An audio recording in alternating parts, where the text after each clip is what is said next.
Somewhere beneath a sun-scorched floodplain in North Africa, a fisherman's pickaxe strikes something that shouldn't exist.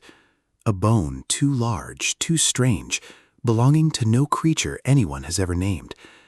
A century later, scientists are still arguing about what it means, because that bone belongs to an animal that may have been longer than Tyrannosaurus rex, and yet hunted nothing like it.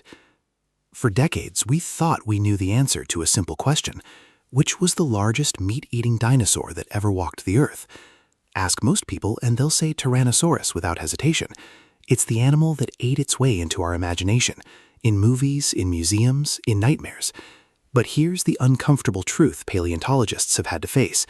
T-Rex may not even make the podium. So what was it really like to be the apex predator of your world 90, 80, or even 100 million years ago?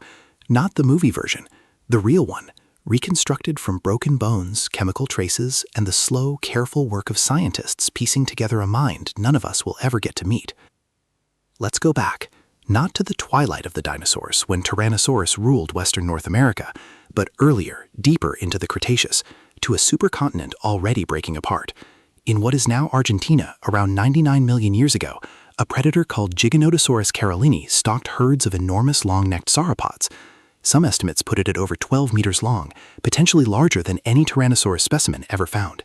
Its skull alone stretched close to 2 meters. And it wasn't alone in that role.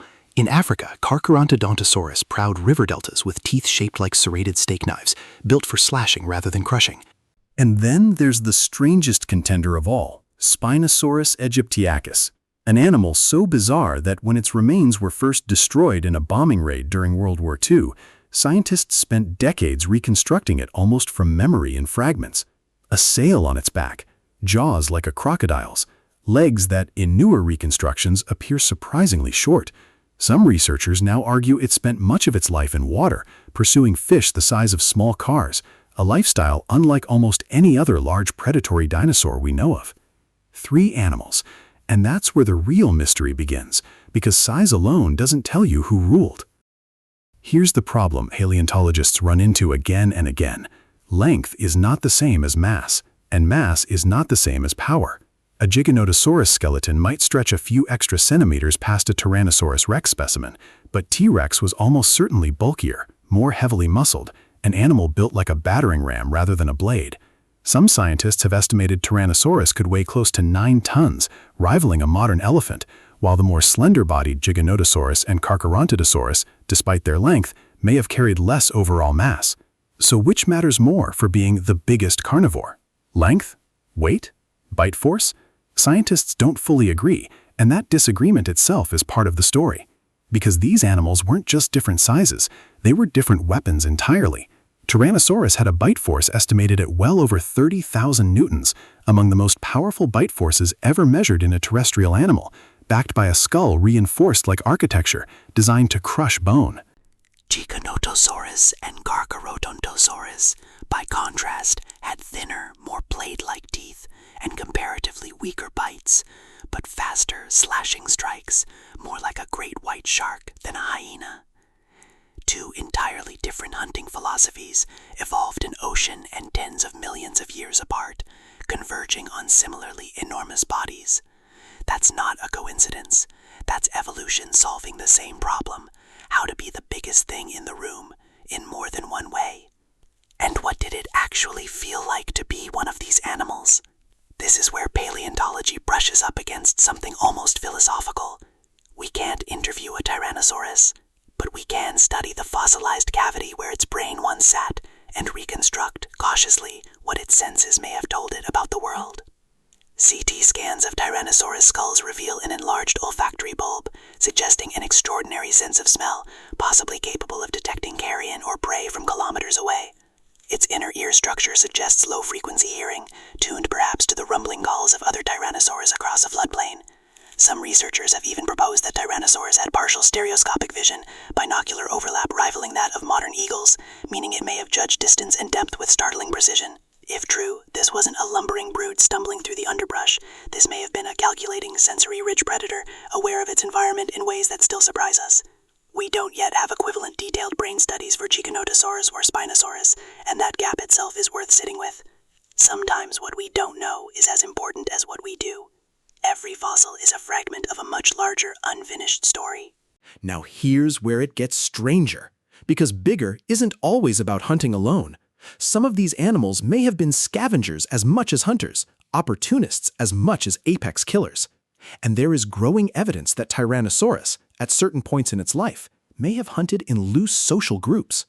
A trackway discovered in Canada shows multiple tyrannosaurid individuals moving together at the same time, in the same direction. Is this proof of true pack hunting, coordinated like wolves? Or simply several individuals independently drawn to the same feeding ground? Paleontologists remain divided. It's tempting to imagine a family unit moving with purpose across an ancient river plain. But tempting is not the same as proven, and a responsible scientist has to hold both possibilities at once. Let's pause on Spinosaurus for a moment, because its story might be the most controversial in this entire investigation. Bone density studies published in recent years suggest Spinosaurus had unusually dense limb bones, similar to modern semi-aquatic animals like penguins or hippos. Evidence, some argue, that it spent significant time submerged, pursuing prey underwater. Other paleontologists push back hard, pointing out that its center of mass and swimming mechanics may not have supported a fully aquatic lifestyle, and that it more likely waded and fished from the shoreline, like an oversized heron with teeth. This debate is still unresolved. Two respected teams of scientists looking at the same bones, reaching different conclusions. That's not a flaw in science. That's science working exactly as it should. And here's the detail that quietly reframes everything. If Spinosaurus really was semi-aquatic, then Tyrannosaurus and Giganotosaurus may never have been rivals for the title of biggest carnivore at all, because they weren't competing in the same world. One ruled the rivers, the others ruled the land. Size alone can't crown a winner when the animals in question weren't even playing the same game. So who was the biggest carnivorous dinosaur? Honestly, it depends on how you define biggest, and possibly on which fossil gets discovered next year. Right now, most researchers would say Spinosaurus was likely the longest, Giganotosaurus and its relatives were close contenders in length, and Tyrannosaurus rex was almost certainly the most powerfully built and the hardest biting of them all. Different crowns for different kinds of greatness. Personally, I find something quietly humbling in that answer. We want a single champion, a clean hierarchy, a number one. But nature rarely hands us that kind of simplicity. Instead, it hands us three extraordinary solutions to survival, each one a masterpiece of adaptation, each one utterly alien from anything alive today, and each one still capable of rewriting the record books with a single new fossil pulled from the rock. Somewhere out there, in an unexplored formation in Argentina or Morocco or a Canadian riverbed no one has excavated yet, the next answer to this question may already be waiting. That's the strange privilege of studying deep time. The story is never finished. If this journey into the minds of ancient predators pulled you in the way it pulls me every time I revisit it, there's another mystery worth chasing next, one buried not in size, but in silence. What did these creatures sound like? And could a Tyrannosaurus actually roar the way Hollywood taught us to fear? That's a story for another expedition. For now, subscribe and come back for it.